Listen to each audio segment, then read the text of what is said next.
So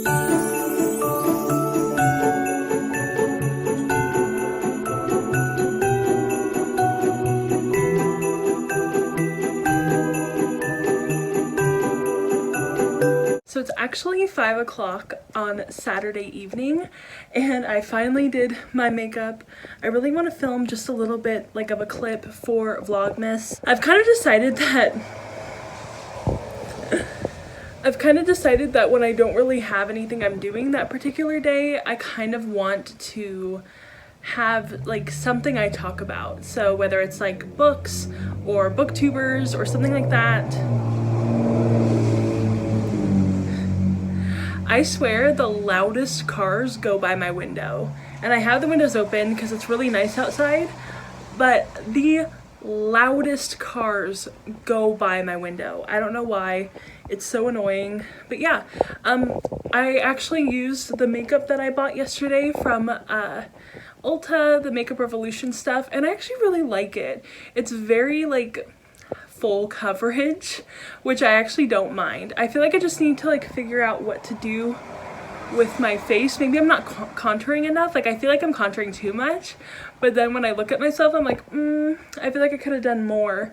But I think I need to just watch some like makeup tutorials again. I feel like for some reason doing makeup is like, it's not like learning how to ride a bike. It's not like, okay, once you know how to ride a bike you don't ever like unlearn it. But for me with makeup, I feel like I've unlearned a lot of stuff about like that I knew about makeup, so I'm just kind of like trying to relearn everything. But I really enjoy it. So you know, my eyes look pretty good. I'm using the mascara that I bought as well. I have really bad eyelashes, so this is about as good as it gets. So yeah, I think I'm going to wait for my hair to dry a little bit more and then I can film something. So before I forget, I should probably update you guys on what happened with the snow globe, and it turned out really, really cute. I got Sven, like I told you guys, and you can just like, you know, all the little glitter just like floats around and it's so cute. And he found a home next to Elsa and Kristoff and Olaf. And now all I need is something that's like Anna. I don't have anything Anna, which is just so crazy to me. So yeah. Also, I just kind of like added some of the books to my bookshelf. Like see, there's A Secret History, there's The Glittering Hour, Daughters of Nri is right there. So yeah, I just kind of like put all of the books up on my shelf that have been needed to go up on my shelf. So yeah. So I figured it would be kind of fun to do something that I've done before, which is put books with different Starbucks drinks. But I figured since it is Vlogmas and it is the holiday season, that I would put some books with some holiday drinks from Starbucks. So I think first and foremost, we kind of have to start with the Peppermint Mocha. And I love the Peppermint Mocha. It's so delicious. It's so classic. And for this one, I chose A Curse of Dark and Lonely because I feel like this book is also delicious and classic, mainly because, you know, it's based off of a classic fairy tale, Beauty and the Beast. It's a very classic sort of fairy tale retelling within the YA genre category, whatever you want to call it. However, it does give it a little bit of a twist, and it's definitely more interesting than a lot of other Beauty and the Beast retellings, and I feel like that's the same with the Peppermint Mocha. It's just a more interesting twist on the regular mocha. The next drink is a toasted white chocolate mocha, which is kind of like a very convoluted drink and very sweet and just like a little too extra. And for this one, I decided to go with Enchanté by Guida Trellis, which I feel like is also very sweet and extra, but also kind of matches the aesthetic of the drink because there is like the white whipped cream and then like the red topping. So it kind of matches like the overall color scheme of Enchanté. And I also really, really recommend this book. I love it so much. Definitely one of my favorites. And it's also set in France. It has a bit of a fantasy element. And it's definitely a lot of fun, but very fluffy, like just like lots of fluff. The next drink is a caramel brulee latte, and for this one I decided to go with Serpent and Dove.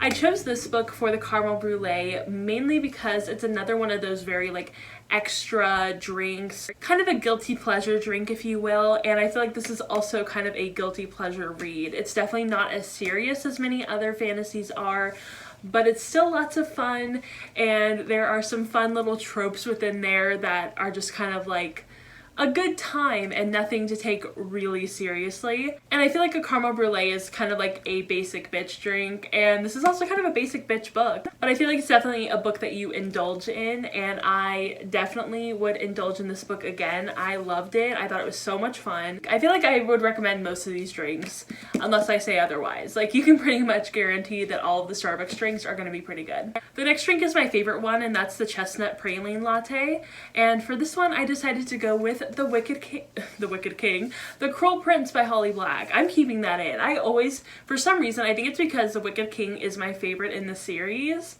I always just say, oh, The Wicked King by Holly Black. But no, The Cruel Prince by Holly Black. And the reason I chose this book to go with the Chestnut Praline is because also they're kind of like aesthetically matching.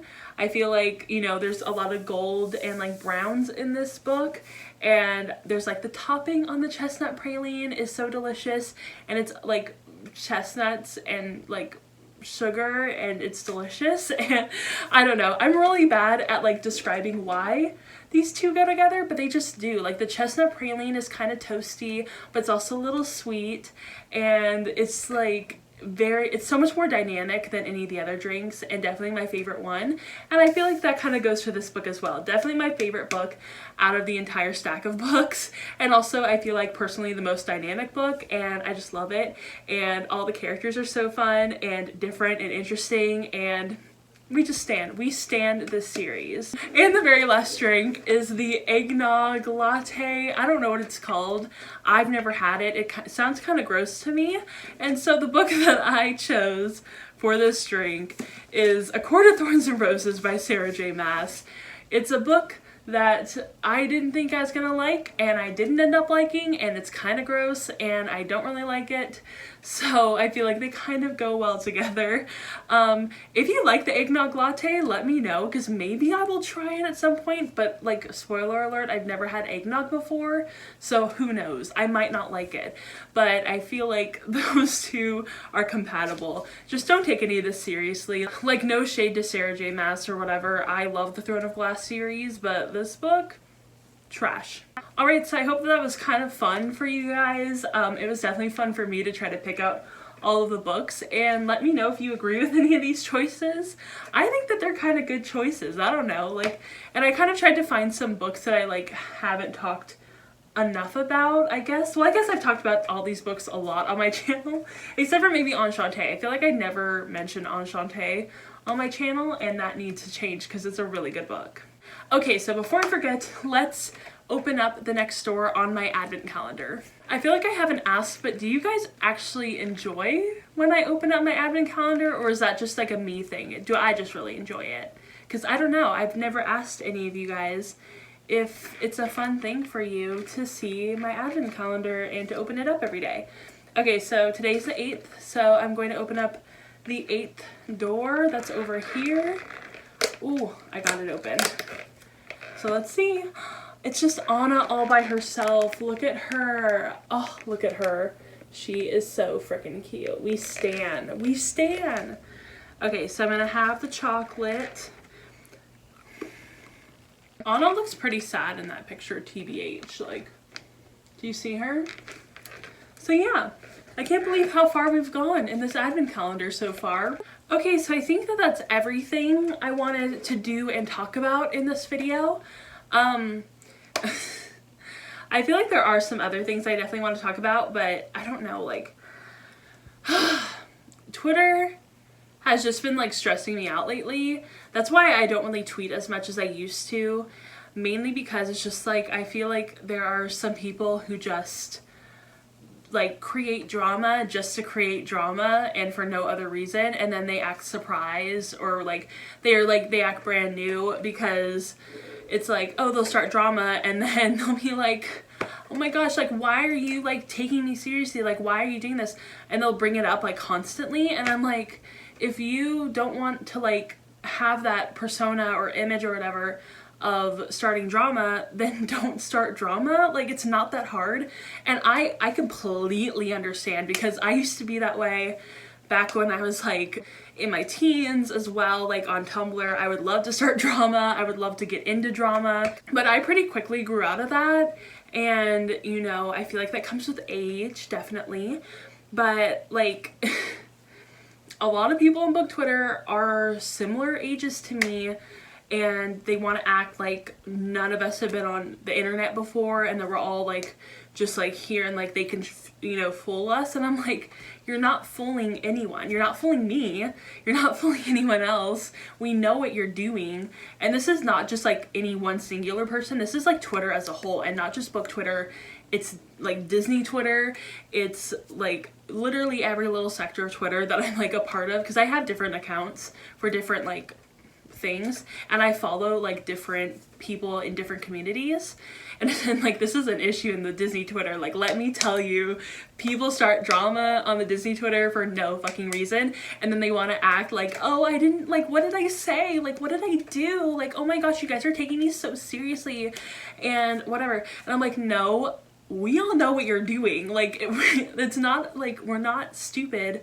We're not like, oh, it's not like we've never been on the internet before. We know how people are on the internet when they want to start drama. And I also just don't like when people like bring up the same drama like over and over and over again, just to kind of like, I don't know what they want to do, like profit off of it, like you're not really getting anything out of it.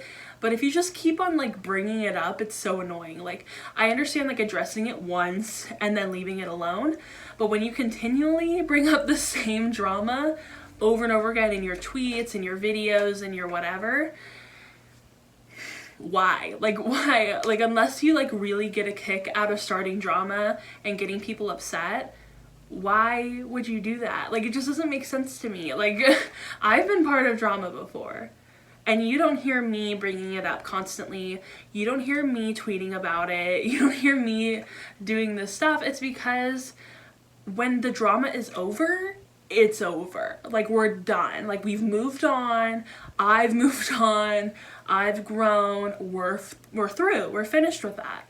But for some people, it seems like when they're in drama, they just want to continue that drama and they want to perpetuate it because it kind of keeps them relevant and it keeps them like, you know, talking about stuff, and people love drama, so, you know, they're gonna be talked about more. So it's just so strange to me. I just like, I get the mindset because I've been there, but let's grow up. Let's just grow up and like create a better space. Like, I just don't understand the mindset of wanting to be mean, of wanting to be a hard ass, of wanting to be like, I'm a bitch, deal with it. Like, I just don't get that mentality. I've never had that mentality. Like, I've always tried to be as nice as possible, but sometimes I've gotten into drama, like back in the day, but I've always tried to be as nice as possible. So I've never understood that, like, that's just who I am. I'm just a bitch and you have to deal with it. And I'm just like, why though? Like, what's the point of acting like that? I just don't get it. It doesn't make sense. But if you want to do what you want to do, go forward and do that. I'm not going to be part of it. So that's just all I have to say. It's just been weighing on me so much, like, for the past few months, of just like seeing the way that people act in like any community, and it's just like so draining. Like, I cannot imagine being that kind of person, because that seems so tiring. Like, aren't you tired? Isn't that like a lot? I don't know. Personally, like, I feel like being a nice person and minding my own business is so much easier than trying to like insert myself in drama or start drama or whatever. So I don't know. Maybe it's just me. Maybe they have more stamina for drama than I do, and that's like, okay, cool, do you. But it's not for me. Okay, so that is everything I wanted to talk about today, and I hope you all enjoyed it. I definitely had a lot of fun putting together the holiday drinks with these books. I think it's so much fun. I don't know, I just love doing that. So yeah, I will see you all in my next vlog, which will be tomorrow.